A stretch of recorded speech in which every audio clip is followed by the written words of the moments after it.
Cher Mooker, bonjour. Je suis ravie de vous retrouver pour cette session un petit peu particulière de conclusion filmée. Choix que nous avons déterminé puisque jusqu'ici vous avez eu un abord, une approche assez théorique et certains points nous semblent très importants de repréciser de façon à faire le lien entre les différentes interventions sur des points que nous n'avons pas pu introduire dans les différents chapitres. Je pense notamment à que faire de la parole d'un enfant qui vient nous révéler une agression. Jusqu'ici, on vous a détaillé un petit peu toutes les formes d'agression, toutes les formes de maltraitance, les signes d'alerte, les différents symptômes, mais on n'a pas pu aborder la parole de l'enfant. Donc, il y a un point très important qu'on a tendance à ignorer et qui concerne la révélation d'une agression. Je pense notamment aux agressions sexuelles. On identifie plusieurs façons de révéler une agression et notamment il y a une révélation par phases successives. Ça a été identifié dans la bibliographie par ce qu'on appelle le syndrome de Sorensen et Snow, plusieurs étapes en général, qui consiste à d'abord nier les faits, ensuite de tenter de révéler quelque chose, ensuite on revient sur ce qu'on a dit. Non, il s'est absolument rien passé, c'est pas vrai, j'ai dit ça, mais non. Et après une phase de révélation active. Qu'est-ce que ça veut dire et qu'est-ce que ça implique? Ça implique que fréquemment, lorsque un ado ou un enfant vient dire quelque chose, il est quand même dans une atmosphère de honte, de culpabilité, voire de menace. De menaces de la part de ceux qui exercent les maltraitances sur lui. On imagine bien que c'est très compliqué pour lui de révéler tout ce qui lui arrive, parce qu'il a quand même connaissance de tous ces risques. Donc, quand il essaye de dire quelque chose, très vite, il est rattrapé par la conscience de tout ce qu'il y a autour et il peut se rétracter. En aucun cas, la rétractation est un signe de mensonge. Ce qu'on peut entendre souvent d'ailleurs dans les procès.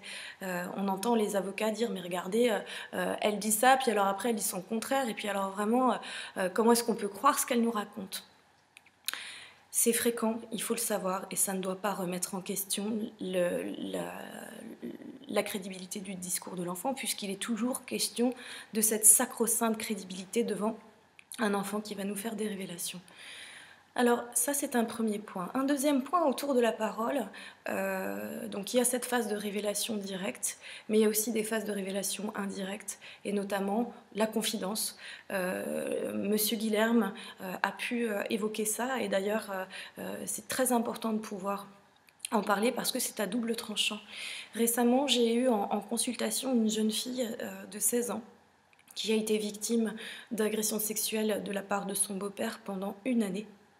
Et la seule personne à qui elle a essayé d'en parler, c'était son petit ami. Et souvent, et ça arrive, quand quelqu'un confie une agression sexuelle, il y a une phase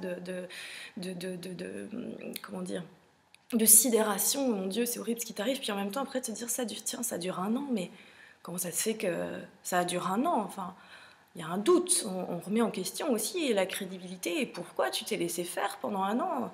Donc ça va amener ces espèces de différentes réactions de l'entourage, et notamment ce petit copain-là a été faire passer le message à tout l'établissement scolaire comme quoi cette jeune fille se faisait vulgairement, pardonnez-moi l'expression, je cite, sauter par son beau-père. Donc on imagine bien l'importance de l'école et de tout le corps enseignant et des équipes pédagogiques pour pouvoir justement stopper cette deuxième agression. Et cette jeune fille donc n'a pas pu réintégrer son établissement scolaire. Ça me fait penser aussi que parfois dans des situations de phobie, ce qu'on appelle aujourd'hui très vulgairement, en tout cas ce qu'on retrouve vulgairement appelée phobie scolaire, il faut toujours rechercher aussi un climat à la maison de violence conjugale, puisqu'il est question des violences conjugales comme forme de maltraitance. Les phobies scolaires peuvent être aussi des symptômes qui expliquent que l'enfant ne se sent pas en sécurité à l'école, parce que probablement qu'à la maison il se passe des choses dangereuses et qu'il veut veiller sur son parent. Ça arrive et c'est à rechercher. Parenthèse mise à part. Donc cette révélation de la parole de l'enfant, quand nous sommes devant un enfant qui nous confie quelque chose, un autre point très important, c'est de ne pas chercher à mener une enquête. Et j'insiste là-dessus, puisque au sein de ce MOOC même, nous avons eu certains intervenants qui ont exprimé dans leur démarche que quand un enfant leur confiait quelque chose, ils s'assuraient, ils essayaient de vérifier l'authenticité de leurs propos dans la mesure du possible. Ce rôle ne nous revient pas. Nous sommes là pour recueillir, circonscrire la parole de l'enfant telle qu'il nous l'a apportée, essayer de chercher un faisceau d'arguments cliniques à travers les symptômes, en tout cas pour nous médecins. Pour ce qui est de l'école, tous les comportements effectivement satellites qui peuvent accompagner ces révélations, mais notre rôle n'est absolument pas de mener une enquête. Certainement pas, ni de questionner l'enfant, parce que plus nous allons l'interroger, plus nous risquons de la distorsion de sa parole, et c'est un véritable problème, puisque, notamment en matière d'agression sexuelle, il n'existe que 10% de preuves médicales pour corroborer l'agression. Donc dans la plupart des cas, les affaires d'agression sexuelle sont des affaires de parole contre parole, donc on imagine bien l'importance de préserver la parole de la victime dans ces situations. Donc on recueille et on cherche les différents symptômes qui pourraient nous mettre sur cette piste-là et on signale au moindre, dès qu'on a suffisamment tous les éléments pour le faire. Mais on ne mène pas d'enquête. Voilà, ça c'est extrêmement important et je pense que l'excès de zèle ici n'est absolument pas un service à rendre à l'enfant et ne vous couvre pas non plus parce que ce n'est pas vous que vous devez rassurer, c'est l'enfant que vous devez protéger. Voilà, ça c'était quelque chose qui nous paraissait extrêmement important de vous repréciser. À ce titre, juste après la fin de ma conclusion, nous vous avons mis en lien une toute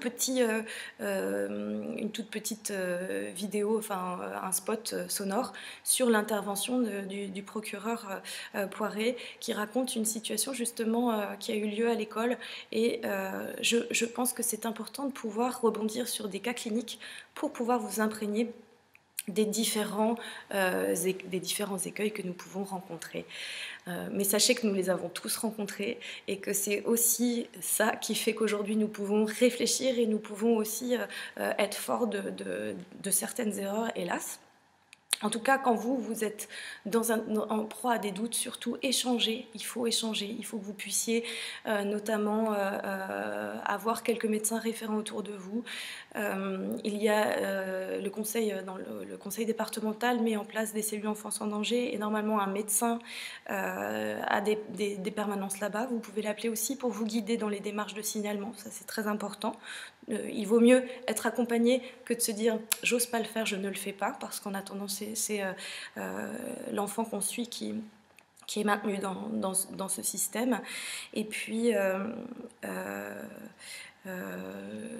ne pas oublier que voilà, l'important est de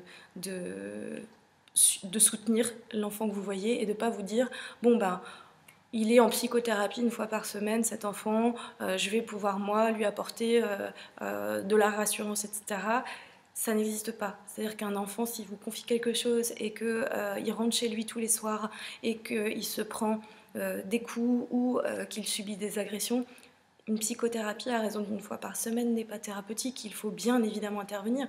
Ça vous paraît peut-être aberrant ce que je vous dis, mais en pratique, ce sont des situations qu'on a déjà vues. Donc, au moindre doute dans des situations extrêmes, quand vous êtes vous, médecin de famille, isolé avec une famille que vous connaissez bien, parce qu'on a bien vu que les agressions sexuelles touchaient tous les milieux, et notamment il y a un médecin qui a écrit un livre sur sa propre expérience de maltraitance pendant son enfance, et qui avait pu confier les violences faites par son père, qui n'ont jamais été entendues parce que impensables, vu que le médecin connaissait la famille, il était absolument impensable d'imaginer que le père pouvait faire ça à sa fille. Donc pendant toutes ces années, elle a subi ces faits. Et quand vous êtes devant une situation où vous êtes perdu, que vous avez le moindre doute et que vous ne voulez pas exposer aux parents ça, n'oubliez pas que vous pouvez faire hospitaliser l'enfant sous un prétexte déguisé, Il ne s'agit pas de mentir, mais il s'agit de protéger l'enfant. C'est-à-dire que quand vous avez ces interrogations-là sérieuses avec des signes extrêmement alarmants, ne vous privez pas d'appeler les urgences pour dire voilà, en voix off, je vous adresse ce patient parce que je pense qu'il y a une maltraitance et je pense qu'un séjour de rupture hospitalier de protection pour mener l'enquête va permettre déjà de sécuriser l'enfant, de le protéger pour après qu'il y ait une autre observation qui vienne conforter et compléter la vôtre. Voilà. J'espère avoir pu clarifier certaines de vos interrogations. Des questions, il y en a évidemment plein. On n'aura pas le temps d'aborder sans doute toutes les dimensions très riches de ce MOOC. En tout cas, n'hésitez pas à nous faire part de vos interrogations sur le forum, puisque nous sommes toute une équipe pédagogique à pouvoir interagir avec vous, en tout cas répondre à vos questions. Je vous remercie pour votre attention. La suite avec le tout petit enregistrement sonore du procureur. Merci à vous et bonne suite.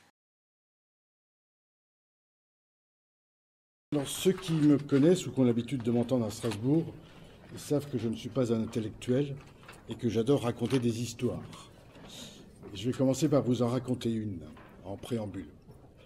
Une histoire vraie. Je n'invente jamais les histoires que je raconte. Une petite histoire du Bas-Rhin. C'est un principal de collège qui, grâce à son service social d'établissement, apprend qu'une jeune collégienne est victime d'abus sexuels de son père, chez qui elle habite le week-end, parce que le reste de la semaine, elle est en institut spécialisé pour des problèmes psychologiques. La révélation intervient la semaine dans son institut. Le médecin fait un signalement qui mettra un certain temps, comme disait Fernand Reynaud, à parvenir au parquet. Et la révélation se fait aussi dans l'enceinte scolaire, et la proviseure prend l'affaire très au sérieux, entend la jeune fille, prévient l'infirmière. C'est un vendredi, comme souvent, c'est un vendredi, et elle convoque les parents et remet cette jeune fille à ses parents en disant « On reprendra notre histoire lundi parce que je veux approfondir cette affaire ». Et entre-temps, début de semaine, le parquet, mon parquet, reçoit à la fois le signalement du médecin de l'Institut, enclenche immédiatement une enquête, et dans le temps de l'enquête, le signalement Éducation nationale arrive. Mais que croyez-vous qu'il advint pour cette jeune fille? C'est que les 2 jours de week-end à domicile, le père est repassé à l'acte. Et nous voyons en 2011 une principale ou un principal de collège poursuivi pour non-dénonciation de crime.